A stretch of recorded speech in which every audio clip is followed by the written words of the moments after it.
Hi, today we are reading from Front Desk by Kelly Yang. We're reading chapter 63. Here we go. Chapter 63. My mother was inconsolable that night. She couldn't believe that her sister would not help her because she wanted to buy a fancy penthouse in Beijing. As she buried her head into her pillow, my father tried his best to comfort her. I can't believe she said no, my mom said to my dad. I couldn't either. Never in a million years did I think my aunt would say no. Not after my mom told her what we were going through. I guess a lot had changed since we left. Not just the neighborhood, but the people too. They were probably splitting the bill now. It's okay, my dad said. We tried. You heard what Hank said. It's no skin off our back. It is, my mom cried. It's the skin and the hair and everything. I bit my lip as I listened from my bed. Now we'll just be employees for the rest of our lives, working for one jerk after another. Not everyone can lead, Ying, my dad said. Some people are just destined to just be followers. As my father started going on about our fate again, I threw my head back down onto the pillow.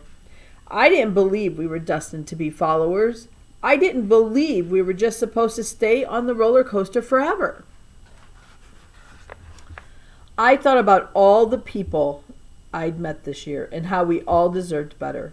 Lupe, Hank, the other weeklies, and all the immigrants.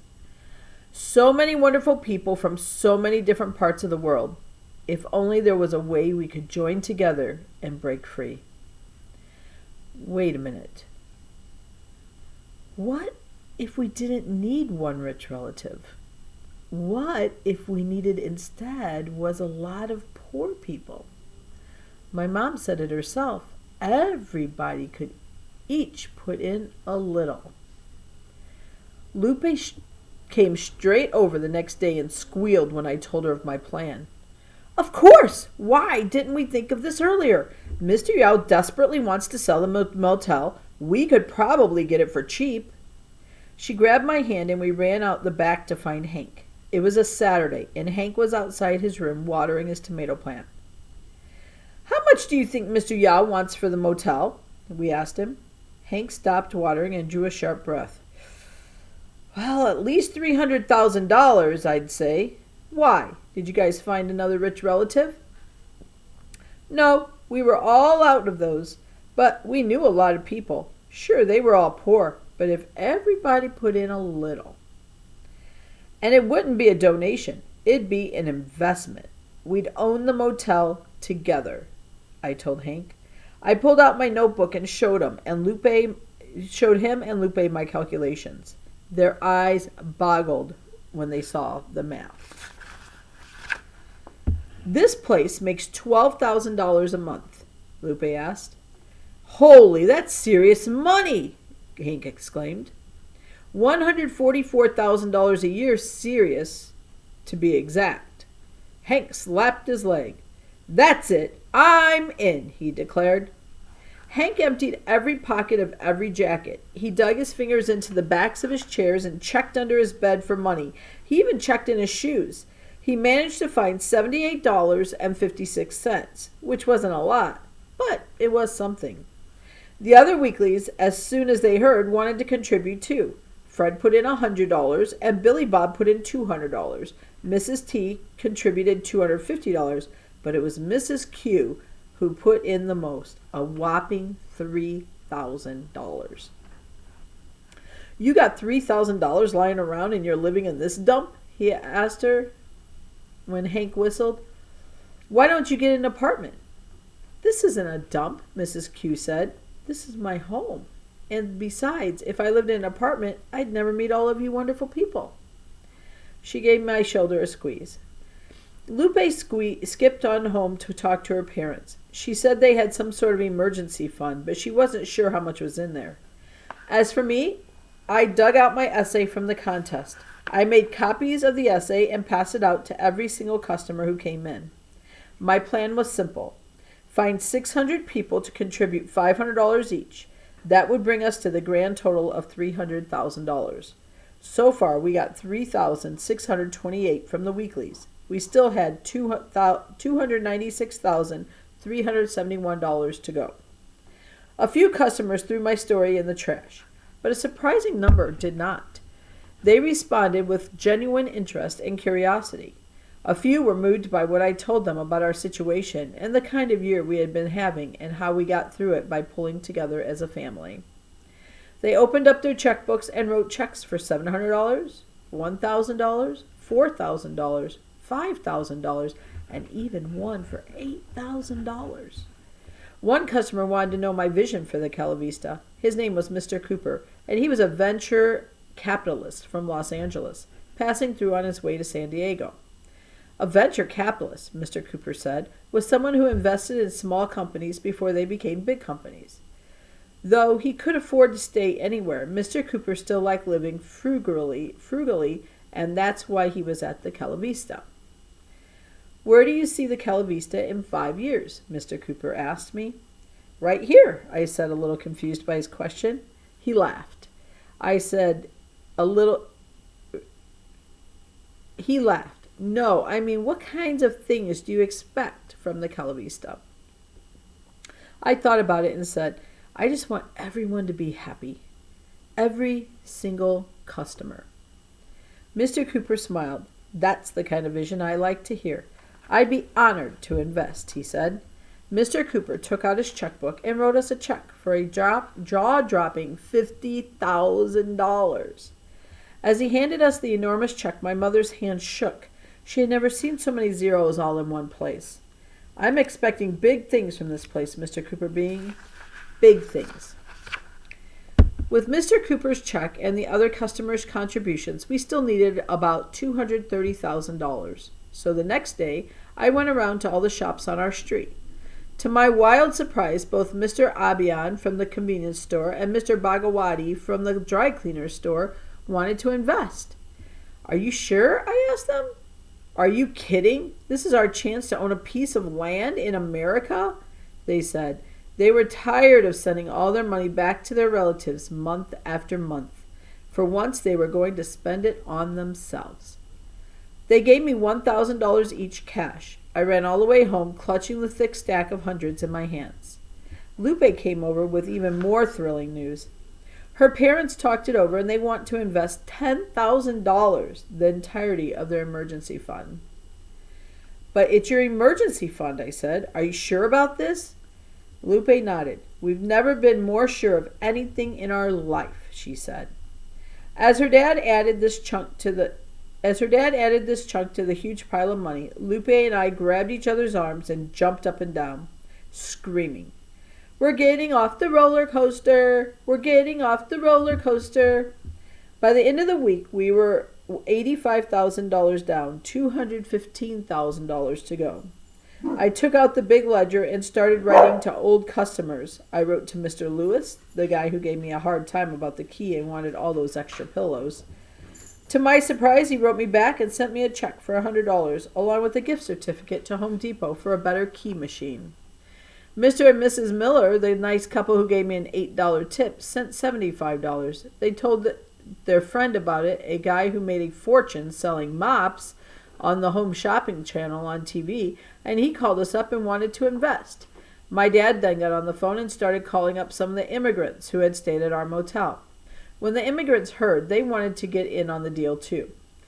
Aunt Ling, Uncle Lee, Uncle Feng, and Uncle Zhu each invested $100, $125, $150, and $200. Even Uncle Zhang, who had just gotten a new job parking cars in a parking garage, put in $88, which pleased my parents very much because of the number 88. Word got out and there was a killer investment opportunity, and soon immigrants all up and down the state were coming over to invest. If we can't have the American dream ourselves, maybe we can have it together, the immigrants exclaimed. My parents were in awe. They could not get over the fact that so many people, total strangers, could believe in them like that, could look at them and decide, hey, I don't know you, but I believe in you. I believe in your dream. And put crisp green bills into their tired, blistered hands. One stranger after another, flesh and bones, that looked into their eyes and said, yes, when time and time again they looked at themselves and had said, no. 2 weeks later, an even more amazing thing happened. Hank walked into the front office with a stack of bills. He slid the cash across the front desk, a thick stack of 20s. You found more money? I asked. No, you found more money, he said. I frowned, my eyebrows at him. I didn't understand. I got your money back from the essay people, he announced. You what? I couldn't believe my ears. How? I took a page from your book, he said. I wrote them a letter. I reached over and touched the fresh green bills, my lucky penny money. I never thought I'd see it again.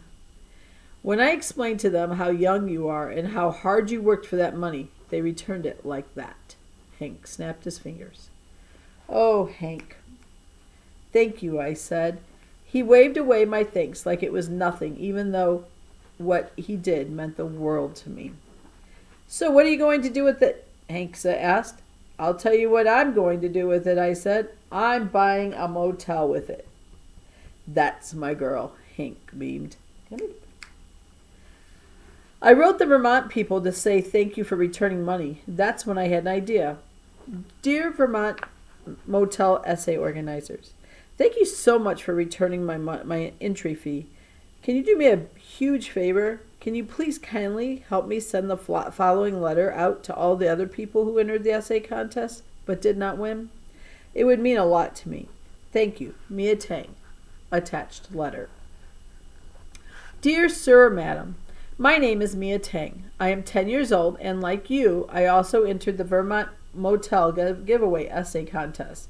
For the past year, I've been helping my parents manage a motel in Anaheim, California. We have made it our home, from the towels we carefully fold each and every day to the customers we call family.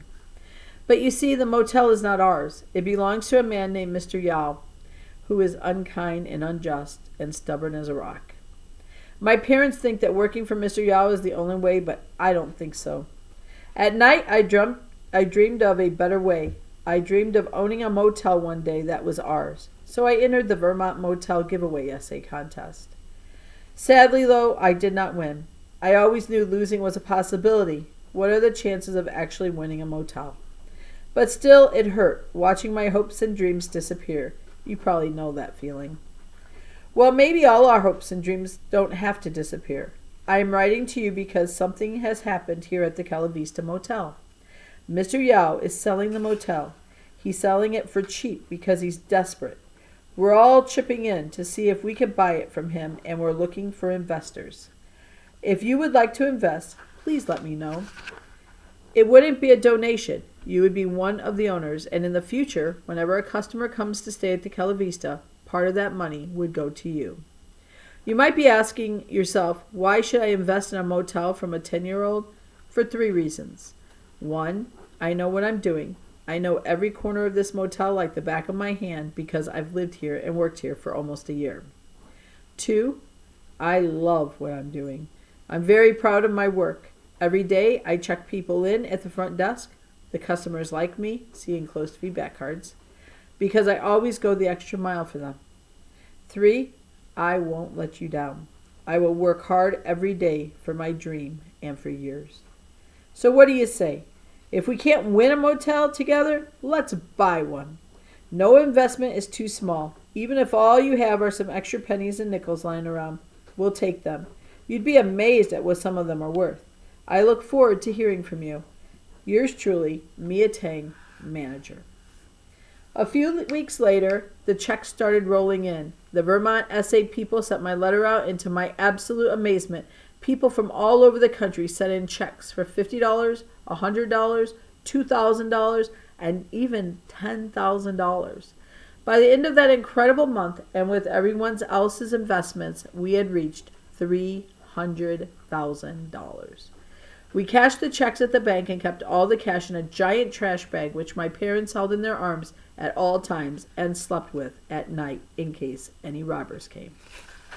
And that's the end of chapter 63. You think they're going to get that motel from Mr. Yao? Let's find out in chapter 64. See you next time.